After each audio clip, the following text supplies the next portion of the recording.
श्वेता खड्का सामाजिक सञ्जालमा लेख्छिन्, माझी बस्ती यथार्थ र भ्रम। अहिलेका केही दिनहरूमा निर्माणाधीन माझी बस्ती र श्वेताश्री फाउन्डेसनलाई जोडेर केही मिडिया मार्फत भ्रामक समाचारहरू सम्प्रेषण भइरहेका छन्। श्वेताले माझी बस्तीबाट हात झिकिन् शीर्षकका ती भ्रामक समाचारहरूसँगै माझी बस्तीका केही व्यक्तिहरूसँग लिएको अन्तर्वार्तालाई एडिट गरेर एकीकृत बस्ती निर्माणको परियोजनालाई नै असर पर्ने खालका नकारात्मक सूचनाहरू सम्प्रेषित भइरहेका छन्। यसरी प्रकाशित र प्रसारित यी समाचारहरूको सत्यता र यथार्थलाई यहाँहरू सामु स्पष्ट पार्न चाहन्छु। 3 वर्ष अगाडि माझी बस्ती निर्माणको लागि अगुवाई गर्ने जिम्मेवारीलाई आफ्नो काँधमा बोक्ने साहस गरिरहँदा त्यो बेलामा मेरो अगाडि र पछाडि मलाई सहयोग गर्नेहरूको लर्को थिएन, न त मसँग प्रशस्त धन नै थियो त केवल आत्मविश्वास अनि साहस। भूकम्पले छेदविच्छेद भएको माझी बस्तीलाई सम्बन्धित सरकारी निकायहरू लगायत मनकारी दाताहरूसँग जोडिदिने एउटा कडीको रूपमा आफूले भूमिका निर्वाह गर्न सके मात्र पनि एउटा शान्त र स्वर्गीय बस्ती ठडिन सक्छ भन्ने आत्मविश्वासले गजगच्याएको थियो मलाई।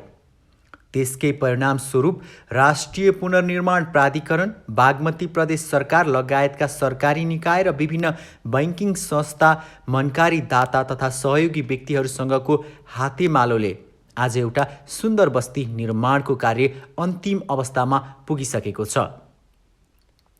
भूकम्पले भताभुङ्ग बनाएको उदास र उदेक लाग्दो यो अवस्थाबाट एउटा सुन्दर, शान्त र मनमोहक बस्तीको रूपमा यो बस्तीले आफ्नो स्वरूप धारणा गरिसक्दाको अन्तिम अवस्थामा आएर श्वेताले माझी बस्तीबाट हात उठाइन् भन्ने भ्रामक समाचार आउनु आफैमा हास्यास्पद छ। मैले यसलाई माझी बस्ती र म बीचको भावनात्मक सम्बन्धलाई चुडाल्न खोज्ने कुटिल चालको रूपमा लिएको छु। माझी बस्तीभित्रका केही व्यक्तिहरूलाई क्यामेरा अगाडि उभ्याएर श्वेताले भूकम्पबाट ढलेको बस्तीलाई उठाएर महापाप गरिछ भन्ने सन्देश प्रवाह गर्न खोजिरहनुलाई मैले अनौठो रूपमा लिएकी छैन, किनकि राम्रो भित्र नराम्रो खोतल्ने हाम्रो संस्कार नै हो।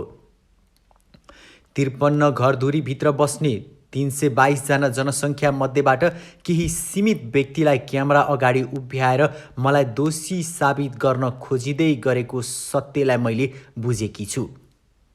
माझी बस्तीभित्रै रहेर पनि बस्ती निर्माणको कार्यमा असहयोग गर्ने विभिन्न कृत्रिम समस्याहरू खडा गरेर अगुवा युवाहरूलाई हतोत्साहित गर्ने अनि टोलका सबै मान्छेले मेहनतको पसिना चुहाउँदै गर्दा इँटाको एउटा टुक्रा समेत नबोक्ने 2-4 व्यक्तिलाई छानी छानी अन्तर्वार्ता लिएर एकीकृत बस्ती विकासको कार्यलाई थकाउने, गलाउने र असफल बनाउने प्रयासहरू हुँदैछन्। यसलाई माझी टोलका अधिकांश व्यक्तिहरूले पनि राम्ररी बुझेका छन्। नपत्याए बस्ती निर्माणको काममा अहोरात्र खटिने स्थानीय युवाहरूको जमातलाई सोद्धा हुन्छ। मैले श्वेताश्री फाउन्डेसनको नाममा पैसा उठाएर विलासी जीवन बिताएको प्रतिक्रियाहरू पनि देखेको छु।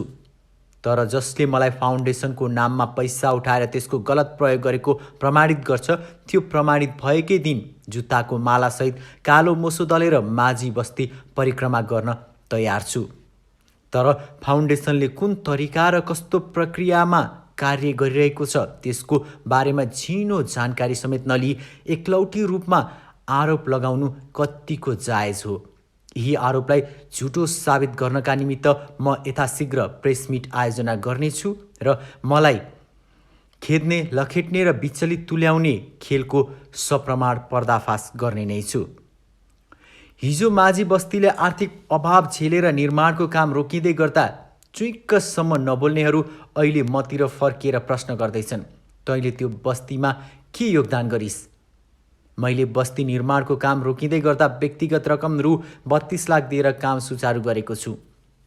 विभिन्न दाताले घर बाहेकका पूर्वाधार निर्माणका लागि प्रदान गर्नुभएको आर्थिक सहयोगलाई पनि रिक्स लिएर उपभोक्ता समितिको खाता मार्फत घर निर्माणकै कार्यमा उपलब्ध गराएको छु।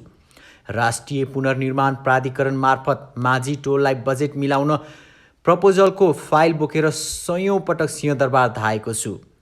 कैयौँ मिटिङ र झन्झटिलो कागजी प्रक्रिया पश्चात मात्र माझी टोल सहयोगहरू पुगेको हो। बस्ती निर्माणका क्रममा आएका कैयौँ बाधाहरूसँग नडराई अनि हरेस नखाई जुधेको छु। जीवनमा कसैसँग हात फिजाएर भिख नमाग्ने प्रण गरेकी मैले माझी टोलको लागि हात फैलाएकी छु, सहयोगको अपिल गरेको छु। तर आजका दिनसम्म कोही कसैलाई जोर जबरजस्ती गरेर सहयोग दिन लगाएकी छैन। मैले दाताहरूलाई मेरो फाउन्डेसनको खातामा पैसा आउनुपर्छ भनेर कहिल्यै भनेकी छैन। माझी टोलकै उपभोक्ता समिति मार्फत डाइरेक्ट सहयोग गर्न अपिल गरेको छु। विश्वास छैन भने स्थानीय उपभोक्ताहरूको ब्याङ्क खाता र हाम्रो ब्याङ्क खाता केलाएर हेर्दा हुन्छ। हाम्रो खातामा लाखको कारोबार भएको देखिएला, तर उपभोक्ता समितिको खातामा करोडौँको कारोबार भएको देखिन्छ।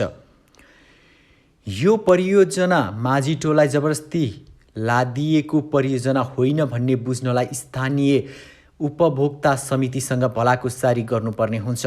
बस्ती निर्माण पूर्व नै 8वटा घरको डिजाइनहरूमध्येबाट हालको डिजाइन रोज्ने स्थानीयवासी नै हुन्। नेपाल सरकारबाट भूकम्प पीडितले अनुदान स्वरूप पाउने 3 लाख रकम भित्रैबाट बन्ने घरको डिजाइन पनि नदेखिएको होइन, तर त्यो रकमबाट बन्ने घर अति नै सानो र आकर्षक नदेखिने भन्दै स्थानीयवासीहरूकै सहमतिमा हालको घरको डिजाइन तयार गरिएको हो। घर निर्माणको लागि प्राविधिकहरूले तयार गरेको अनुमानित लागत रु 8,25,000 थियो। केही दाताहरूले ढोका लगायत जस्ता पाता सहयोग गर्ने प्रतिबद्धता दिए अनुरूप सो सामग्रीहरू मूल्य कटाएर 7 लाख मूल्यमा बनाउन सकिन्छ भनी अन्तिम लागत मूल्य निर्धारण गर्ने पनि स्थानीयवासी नै हुन् र घरको निर्माणको सम्पूर्ण जिम्मेवारी बोक्ने पनि निर्माण समिति नै हो। सरकारी अनुदान बाहेक अन्य नपुग रकम र 4 लाख ऋण स्वरूप लक्ष्मी ब्याङ्कबाट लिने भनेर साझा सहमति जुटाउने पनि स्थानीय उपभोक्ता समिति नै हो। याद रहोस्, सरकारी अनुदान प्राप्त गरेका उपभोक्ताहरूलाई घर निर्माणको कार्यमा कुनै पनि संस्थाले आर्थिक सहयोग गर्न नपाउने प्रावधान छ। अत यही प्रावधानलाई मध्यनजर गरी घर निर्माणको कार्यमा फाउन्डेसनको तर्फबाट जग्गा सम्याउने प्राविधिक सहयोग गर्ने लगायत निर्माणको लागि आवश्यक इक्विपमेन्ट तथा औजारहरू सहयोग गर्ने भनी पूर्व सहमति भएकै हो। घर बाहेकका नयाँ पूर्वाधारहरू जस्तै बाटो, नाला, सामुदायिक भवन, बाल बगैँचा, स्वागतद्वार, वाटर फाउन्टेन र सेफ्टी ट्याङ्की निर्माणको कार्यमा भने स्थानीय जनताको आर्थिक सहयोग नलाग्ने गरी श्वेताश्री फाउन्डेसनले विभिन्न निकायहरूसँग आवश्यक समन्वय गर्दै स्रोत जुटाउने भन्ने कुरामा सहमति जुटेकै हो। आजका दिनसम्म पनि सोही सहमति अनुसार कार्य भइरहेकै छ। अत घर निर्माणको पाटोमा 4 लाख ऋण बोक्नुपर्छ भन्ने थाहा भएर बस्ती निर्माणको लागि तयार हुने 53 परिवार मध्येका केही व्यक्तिले अहिले आएर आफूलाई नयाँ घर घाँडो भएको भन्नु कतिसम्मको जायज हो? सार्वजनिक निजी साझेदारी, पब्लिक प्राइभेट पार्टनरसिप मोडालिटी अनुरूप जनताको पनि लगानी रहने गरी तयार गरिएको एकीकृत बस्ती विकासको यो मोडल दिगो विकासको सफल मोडल पनि हो।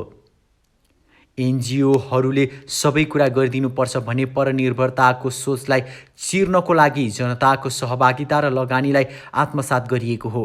4 लाख ऋण बोकेका माझी परिवारले ऋण मात्रै देख्नु तर आफ्नो अचल सम्पत्तिको मूल्य बढेको नदेख्नु विडम्बनापूर्ण छ। बस्ती निर्माण पूर्व 25,000 आनामा बिक्री हुने जग्गाको मूल्य अहिले 90,000 पुगेको छ। 7 लाखमा बनेको घरलाई अहिले 12 लाख दिएर खरिद गर्न चाहन्छन्। त्यसो त माझीहरूले बोकेको ऋणको भारी तिर्नको लागि होमस्टेको परिकल्पना गरिएको छ, जसले स्वरोजगार सिर्जना भई आम्दानीको स्रोत हुनेछ र ऋण तिर्नको लागि सहजता आउनेछ। यसको लागि भौतिक पूर्वाधार निर्माणको सम्पूर्ण कार्य सकिनु जरुरी छ। अत दूरगामी सोच बोकेको यो परियोजनाको मर्मलाई नबुझी यसको बारेमा गलत अफवाह फैलाउन खोज्नु कतिको न्यायसङ्गत छ। यतिखेर माझी टोलमा इँटा र सिमेन्ट जडित भौतिक पूर्वाधारहरू मात्र बनेका छैनन्।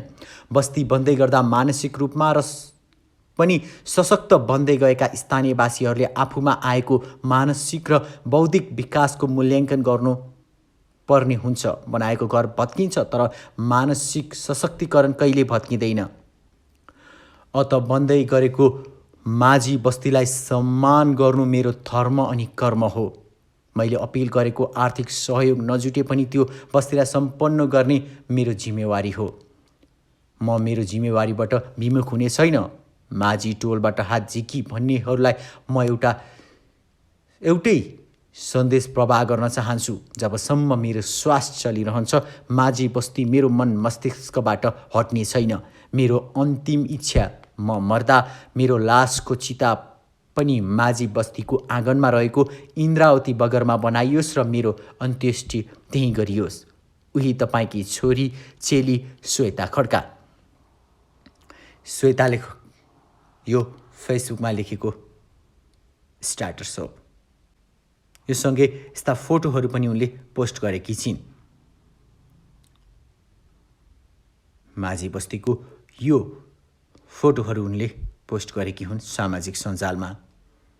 तपाईँ के भन्नुहुन्छ श्वेता खड्का, जसको अहिले पछिल्लो समय विभिन्न चर्चा आलोचना भइरहेको छ यही माझी बस्तीलाई लिएर?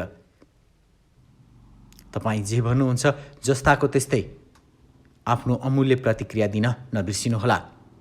आजको लागि हामी यो प्रसङ्गबाट बिदा हुने अनुमति चाहन्छौँ।